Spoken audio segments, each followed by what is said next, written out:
thanks for having me, everybody.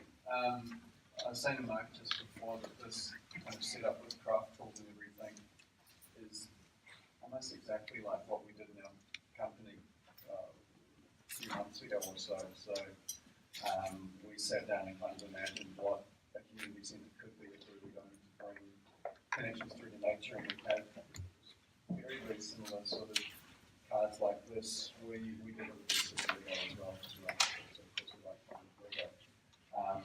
but yeah, we started off with just again like a very loose, almost no group, just about what it could be spaces and creating spaces for people. So what I'll look to do today is give you an introduction into biophilic design. I've put in brackets life friendly because personally I don't really like the word biophilic. I think it's a bit kind of tricky. So sorry? It's certainly unique. I don't think it really helps with selling it or making people get into it that much. So for me, and hopefully what you understand once we go through this, is that I think biophilic design is good design, really. And a lot of the most amazing buildings and spaces contain a lot of biophilic principles without particularly trying to create a biophilic space. They're things which to a lot of designers kind of come naturally, and they're instilled within any space, which I believe is a good positive space. So, about me, I'm an architect, registered architect, and an associate at designing.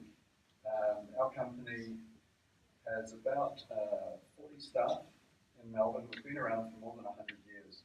We're previously Eagleson McDonald, who you may or may not heard of before, but they built a lot of the original buildings around Melbourne, for Melbourne University, Monash, and a lot of other areas around there. We also have offices in Adelaide, Perth, and Sydney that we collaborate with on projects, so we kind of span a lot of Australia with the work that we do. Our office is involved in teaching as well, so earlier this year we ran a master's studio for the University of Melbourne School of Design, so working with architecture students in the last 2 years. And I'll show you a little bit more about what we did with them, but the studio was named Beyond Biophilia, so that kind of icky word again, but trying to share and provide some opportunities for students to learn about these principles, and then also looking at going beyond them, so you can understand what biophilic spaces can be, but how they can really affect people and create meaningful places. And I also volunteer. I've been a volunteer for Open House Melbourne for coming up 10 years next year, I believe it is. So I'm a member of the Building Council, which is involved with selecting, seeking, sourcing buildings of the sort of 200 plus buildings we have on our program each year, and also an associate member of Open House Melbourne as well. So I think for me it's really important to find opportunities to share and give back whenever you can. So this year running the studio, I don't think I've ever said it many times I have to students, I have to start why they're doing something, then think about how they're going to do it, and then they can finally come around to what they're doing. If you start with what without understanding why or how, then you're never going to come to a good solution. So I'm trying to practice what I preach and keep a similar structure with how I talk about it to you. So I'll start with why. As an architect, so we're involved with creating buildings that, in essence, need to look good or be appealing, have positive experiences for people.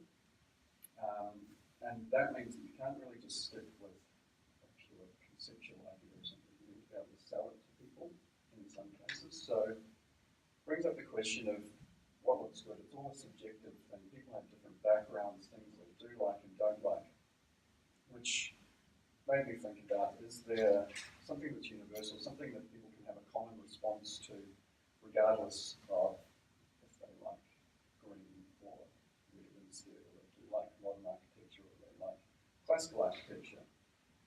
And when you start to look at things that people have common responses to, the The answer is really found in nature. Nature is something that everyone has a common experience with and access to. And we have this subconscious instinctive response to nature. So the term biophilic design was first coined by Eric Fromm. He's on the left up there. He was a psychologist who talked about the need of people to connect with nature. And then Edward Wilson, who's a biologist on the left, in 1984, he really popularized the term and also seemed to like answer like this. All of the photos I could find of him.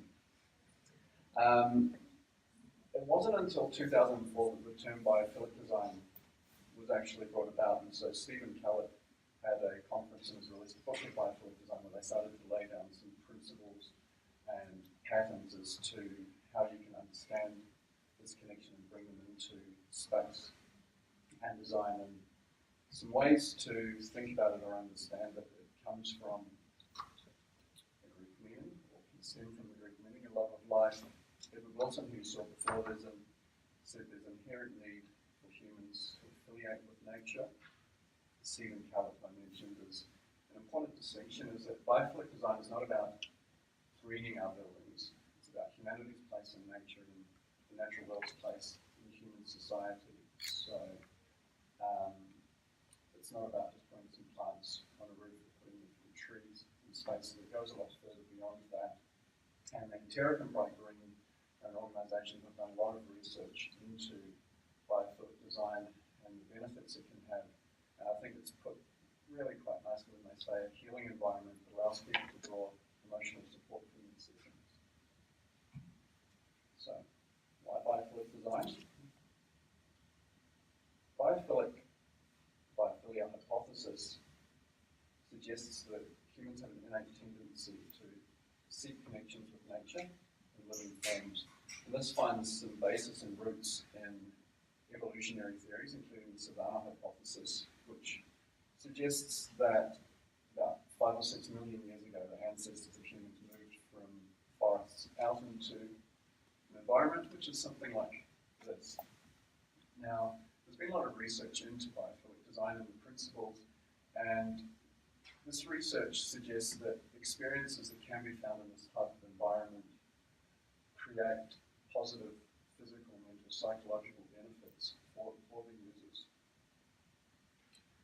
And so why is this an issue now? It's an issue because in the last few hundred years, we've become increasingly detached from nature in our lifestyles, and that's something which is quite foreign when you think in evolutionary terms of humans. So we're hardwired to have connections to and responses to nature. And when you look at this, which I got from a real estate agent's website, so I think they're trying to show how positive this area is. You can really see that South Bank has some of the lowest amounts of green open space per person in the world. The City of Melbourne has got a great project that they're working on currently, which is bringing South Bank Boulevard, which will really help that. But this is a view outside. That's not even from the inside, some of the buildings around it. So it is a real issue, this detachment from nature that we have.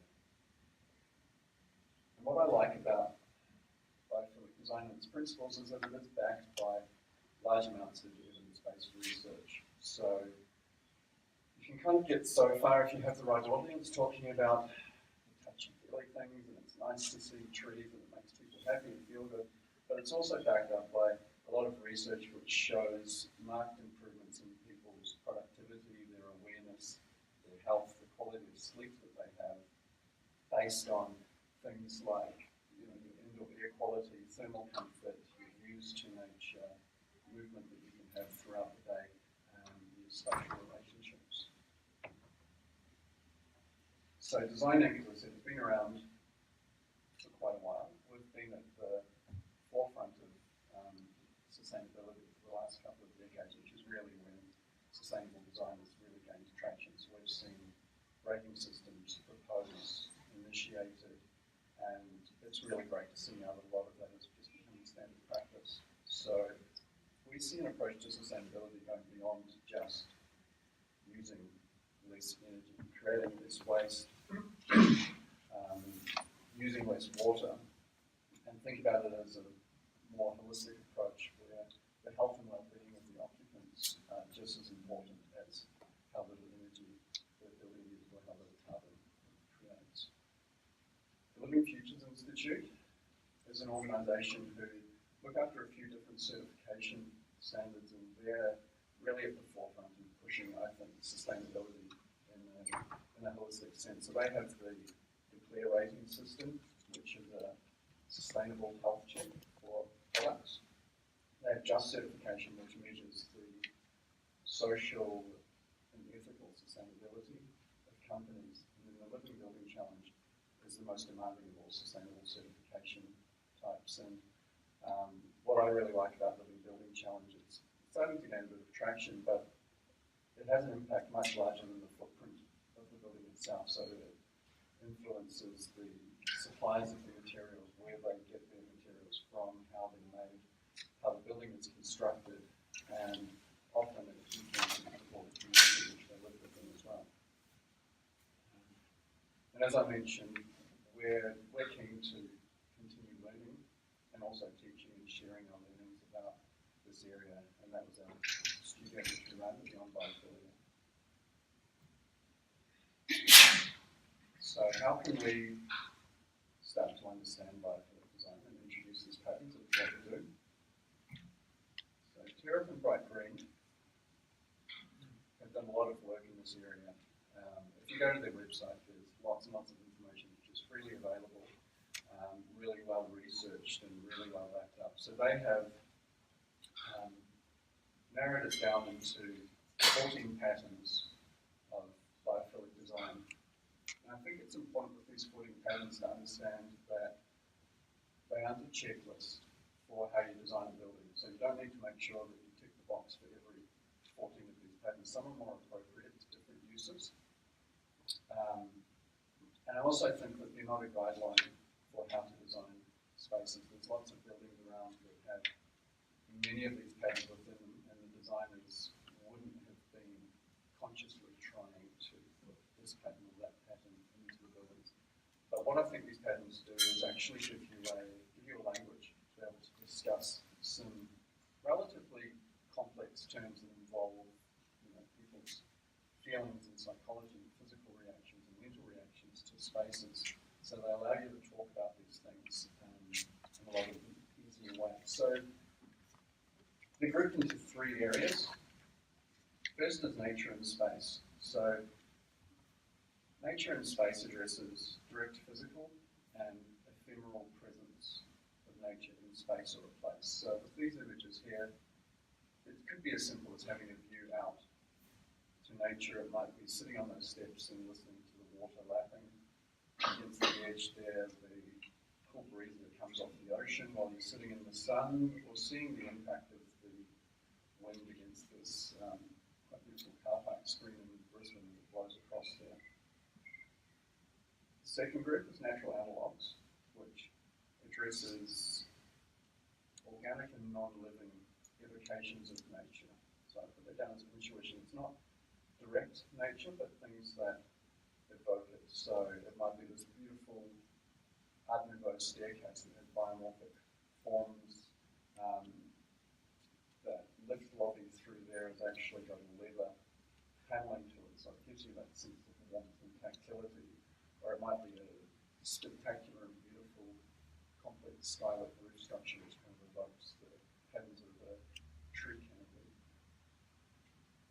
And the last group is nature of space, which is your spatial relationships with space. So I put down at the front there was imagination, because it's things like prospect and refuge, and walking through a park, not quite knowing where the path might go, the sense of mystery and wanting to find out what goes around the corner there. These ones are probably good examples. Like I said, it's not a checkbox and you don't want all of them. So the idea of risk and peril in that first one might not be quite so relevant if you're wanting to reduce stress, but in other times it might actually create that exhilaration that people are looking for. So all of these come from experience and personal experience, which I think is really important. And you can, if you're more mindful, you'll actually see that you're affected by all of these things on a daily basis. So an exercise we did with our staff was to get them to reflect just on their morning. From waking up in the morning, you might be woken by birds chirping in the morning, and you might think that's positive or negative, or it might be the sun rising, and then as you sit and look outside or find your way to work, you look at the trees and maybe there's some new leaves on the trees, or maybe autumn and you can see the change of seasons. So you're affected by these things almost every moment, even in the positive or negative aspects of things. So for example, with desk work, you might sit down and you're really comfortable there because you've got your back to the wall, you can see everything that's around you, you don't feel like someone's sneak up on you, or you might have a really horrible desk position and you're out an island and you know, you feel like you're exposed to everybody, but understanding that you feel those things and why you feel those things is part of understanding these biological principles and what creates positive and negative spaces. So in the studio, we had our students go out to a natural environment relatively close to the city, or as far as they were willing to travel, and spend at least 2 to 3 hours, or ideally visit in a morning or an afternoon or morning or evening, and record their experiences. So we had a student who went and sat under a tree in the Rockley Gardens and felt the protection of the canopy of the tree at her back, and felt that she was kind of part of the park environment, but also had some refuge from it and some protection, and also protection from traffic and things going past. These diagrams was another student's visit to Studley Park Boathouse in the Yarra River, and the visual and auditory connections and how proximity to water changed her experience. And then another student got lost multiple times when around the Botanic Gardens and drew these quite beautiful little vignettes of the various experiences that she had. It's not a bit further than out to the beach, but then broke down the experiences of the beach between the dunes, being on the sand and at the water's edge. And we challenged them to use these experiences as a starting point with which they would design a community building. And if these experiences could create a positive environment and help bring together people who will cater for a variety of experiences that people would want in the community centre. So, some examples. At designing, we start all of our projects with the question of, can architecture improve people's lives? We're building buildings for people. So that's the important thing. We're not doing things to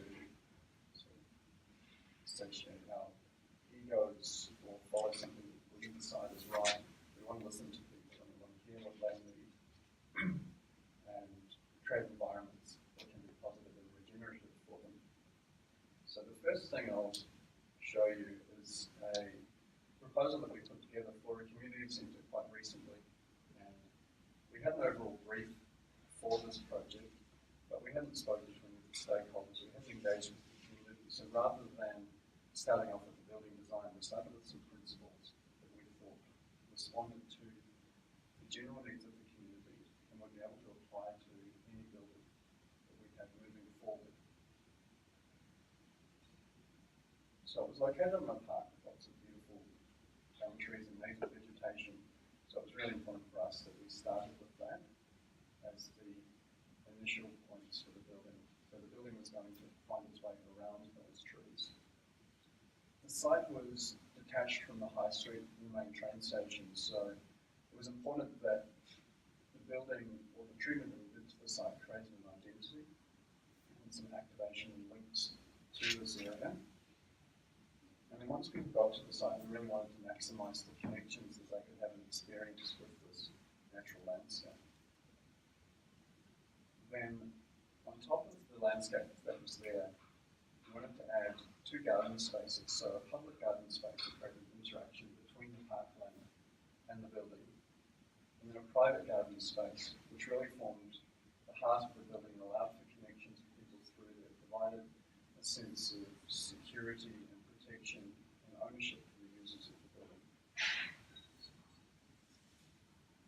Around this central heart of the building, the users got arrayed, and so they sat around the landscape that was there already in the landscape that we had created, that links and movement through the building allowed constant reference back to these spaces. And then I think it's really important with any buildings that you're doing today is that you allow for future adaptability and flexibility. So there's what you know is going to happen in the future, but then there's a lot that you can't really know and you can't expect. So I think that adaptability and flexibility isn't about having a magical space that can transform into everything, because you'll never really get that. You'll have a sofa bed which transforms into two things but is really uncomfortable in both ways. So instead, if you can find these key sorts of uses, so whether it's a kitchen as a key space or a reception area or something like that, which can then have some suggested flexibility around it, is a much better way to approach things. So this is a section through a proposal that we created for another site. And I think it's a great diagram of how you can really look to bring nature through a building, make it key for the experience of the building. So some projects to look at. I'm going to start with a non-designing project. So I came across this building. It was before biophilia design was a thing. It was before I'd really been particularly interested or maybe cognizant of it. But it's the Louisiana Museum, which is about 45 minutes north of Copenhagen, and you enter through this old house that you can see there on the left-hand side, and it's probably the only art gallery that I've been to where you don't leave completely exhausted and drained when you step out of your hours or so, making sure that you get to see absolutely everything because you're not going to get to go back there. And as you move through this building, you wind your way around the trees and beautiful landscape. There's constant views and reference to nature, and there's a really simple palette of just timber, brick, steel and glass. That's the building there is, and it's a really restorative experience to visit the building. And so it's been a long time since I visited this, and it still maintains as my most favourite building that there is. I think the other thing that I really like about it is it's such a humble building too. It's not trying to shout loudly, it just sits quietly amongst its natural setting. So not every building is an art gallery. It was an amazing site. And I'll talk to you, these are just quickly three projects which design has done. There's a few others which I'll add to this, but Council House 2 was one that we completed in 2008. That image is probably not the most appealing one if you wanted to sell the project. It has a beautiful timber screen, but I wanted to talk about the internal environment that's there, because since they've moved in, they've done a lot of research into the benefits that natural daylighting, views in a very built-up area, and bringing landscape into those spaces. They've found that they've worked out that they had an improvement over their previous building of about 10% productivity for staff through there.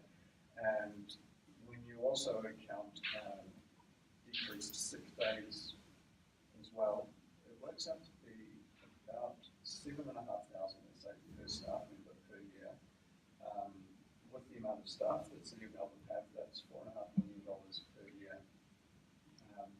So they're kind of dry numbers, but I think that sort of thing really helps get certain people across the line for projects where you can say, look, if they're doing these things, it's not just about putting some plants inside of these green initiatives. You can have a really positive impact on your bottom line. So the other two projects is the Australian Red Cross up in the top right corner there. Probably the least sustainable thing you can do is build a new building. So with this building, it wasn't a heritage listed building that we had there, but it was an old industrial building, which we petitioned to the client that we wanted to keep it and work with this existing building. And that part that you can see through there was a new internal street that got created through the building, creating breakout space, opportunities for landscape, as well as natural daylight for the users of the building. And the one down the bottom right corner, a little bit different, but that's a living laboratory building for Monash University, where they're looking at water sensitive cities of today, how we can get the most from plants and greening on buildings, and that provided us with opportunities on both sides of the new building to introduce landscape into that. So again, in some other projects, you need to create your immunity. So this was a project I've been working on for the last couple of years, and it was a rollout of allied health clinics in multiple areas, multiple types of environments, as you can see. So we were in Perth and Queensland and up in the Northern Territories as well. Often the buildings were located in areas that didn't have great landscape around them. There wasn't much of an opportunity for landscape around the buildings. But instead, we worked with what we could, and we looked to create buildings that had an appropriate human scale, that had a welcoming environment to the entry, and then looked at using natural materials wherever we could, and bringing natural daylight into waiting areas and creating breakout areas for staff as well, where they could have the potential for connection with nature. So trying to improve the environment for both patients and staff as much as possible within the brief. And the last project from Design Act that I'll mention is the Ballarat Community Health Centre. So this was completed in 2014, and we won a regional award for it in 2015. And I think it's a really great example of creating opportunity for community within a building. So this large central space, which you see here, wasn't part of the original brief.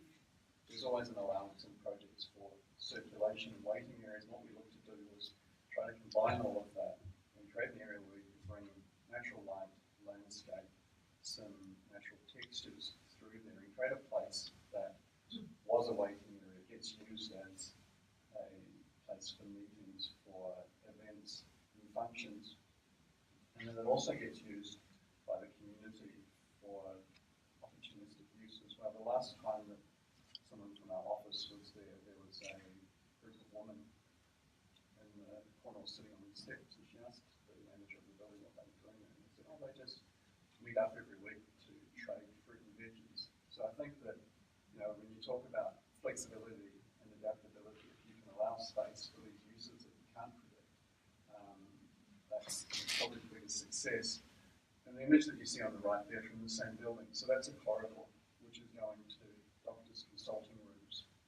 So we really wanted to bring the outside into this building as much as possible and make it a refreshing and regenerative experience to go through this. So I'll finish with showing you some of the work which our students did from the start of this year. So we had briefed them to create a community centre in North Melbourne on the site of the existing North Melbourne Community Centre. They were challenged with bringing Biophilia principles into the design and then thinking about how they could be used to create a building which was appropriate for the community and provide an experience and reconnection with nature for the users. So some of the things that the students came up with were quite beautiful, and these were started from the experience. So the students were quite challenged without being provided with a brief or something to respond to from a conceptual point of view. We asked them instead to think about what the experience of the users of the site would be, the public, patients and staff, and think about how connections to and relationships with nature can improve that for them.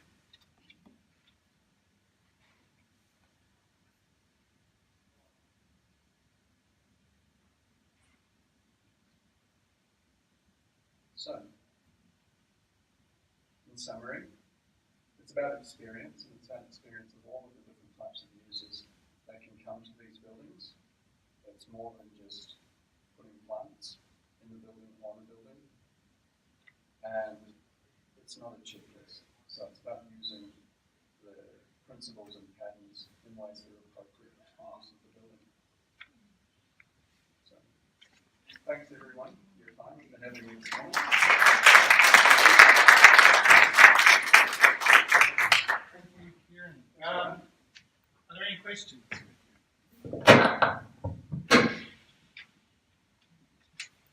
I work in scientific planning and was trying to improve the design of housing through landscape. And I guess we're talking about doing structural buildings more here, but I think everyone has the same challenges around what you can deliver for the amount of money that you have. So have you done any work in finding beautiful materials like the ones that we're seeing that are relatively affordable, or do you just find that every time it's a particular budget that is able to deliver this kind of design?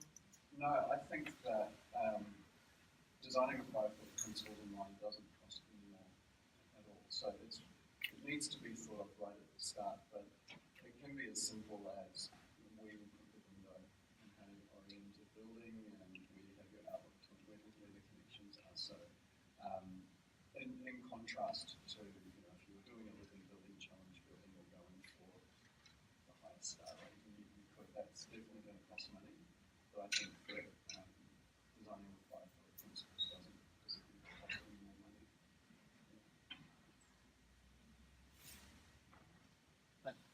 I was just wondering if you could please speak a bit more about sound space.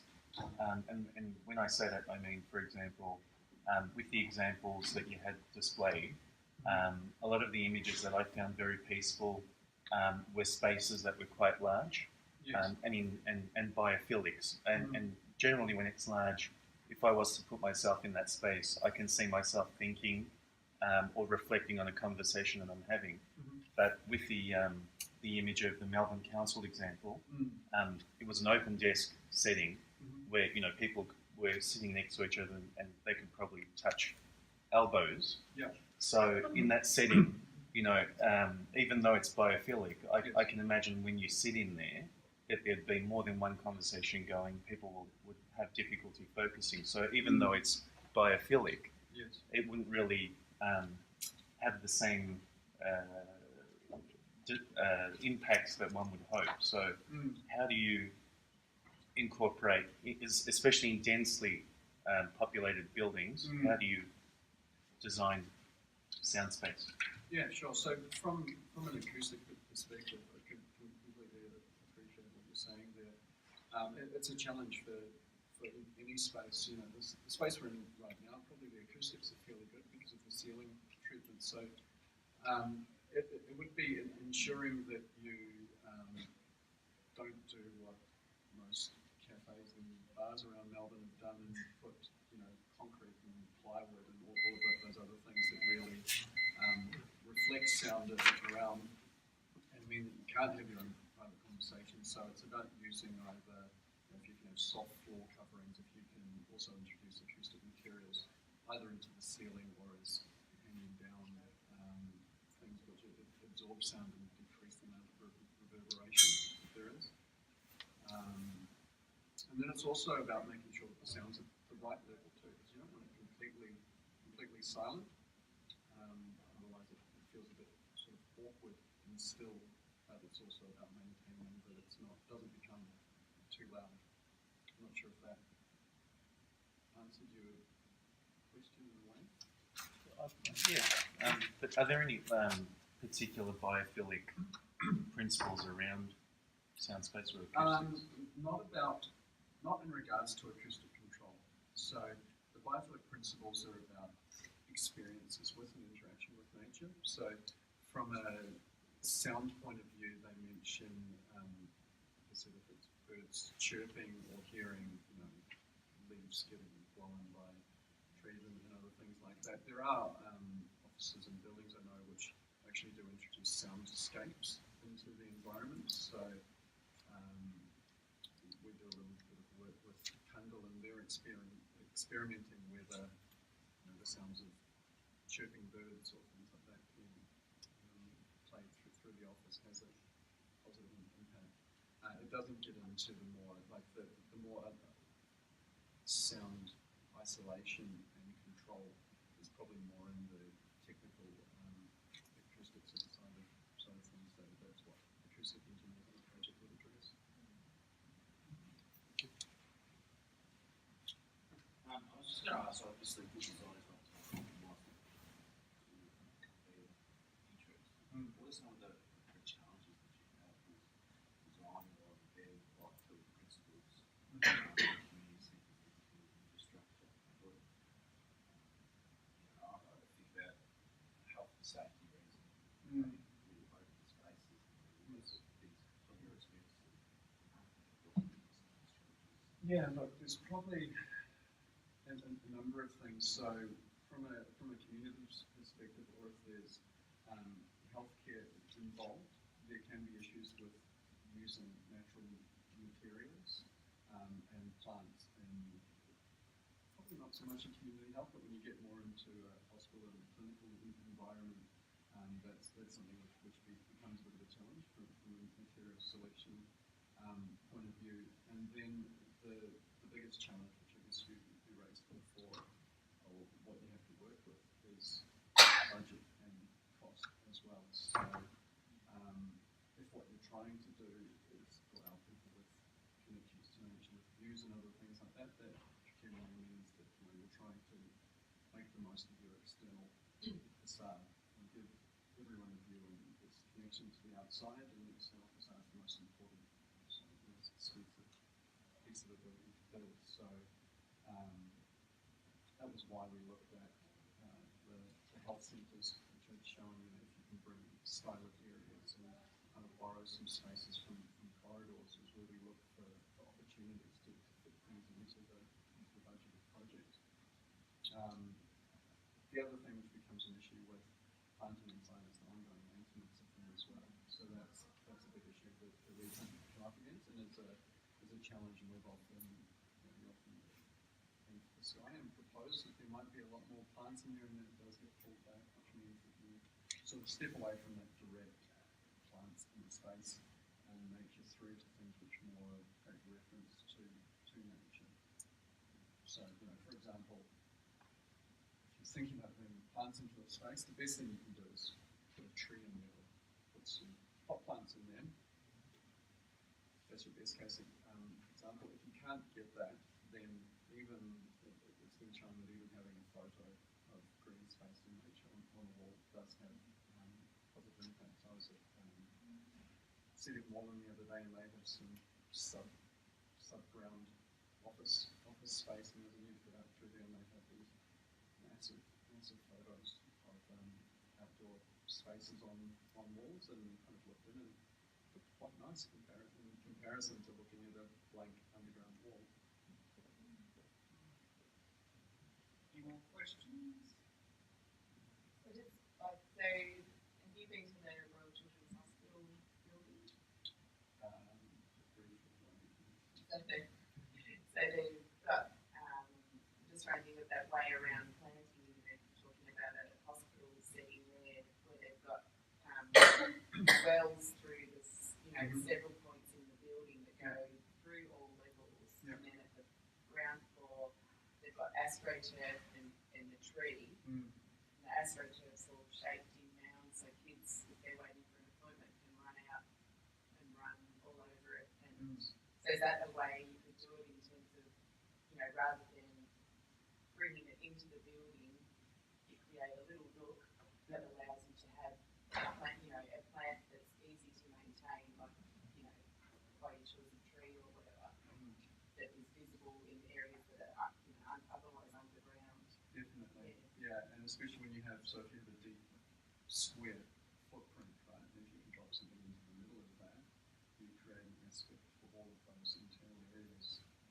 which is much improved. Yeah, so that's definitely. Right. I was just going to say, is there one sort of seminal piece of work in terms of research and evidence base that you would reference, or the health and wellbeing benefits? I'll point you to the terrapin bright green Yeah. webpage. So that's it's really quite tangible and understandable, and they step through. So I skimmed over the three broad groups that the 14 patterns fit into. They go pattern by pattern, and they very clearly talk about the experience that it's associated with, the well-being principles that it can provide, and then some examples of sort of have photos. They describe it really well. There's a table which actually lists each of the 14 patterns, and it has a dot rating system as to how supported by evidence it is, or whether it's more anecdotal and things which are understood in good practice. So that's a really great and thorough resource. So I recommend starting there. I was just wondering, I remember when the Royal Children's Hospital was built, I read a couple of articles that said that it had been proved that if patients had a view to nature outside, that they got better quicker, they recovered faster. And I was wondering, with the idea you were talking about of if you can't have plants, but you can have green, like for instance in Gertrude Street, Fitzroy, or Collingwood it might be, they've got a little park that's just all green seats, but there's no real nature as far as I could see in it. Yeah. Has there been any studies to show that just using the colour green is helpful for people's wellness? I'm not sure about the colour green. There has been studies which have been done which compare between real nature and simulated nature. So whether it's a photograph or whether it's things that might create an abstract reference to nature. So I guess that depending on what kind of green it is, perhaps the green could be that reference to it. So probably not as specific as that, but there has been research which is done, and I think they've even shown that the percentage difference as you go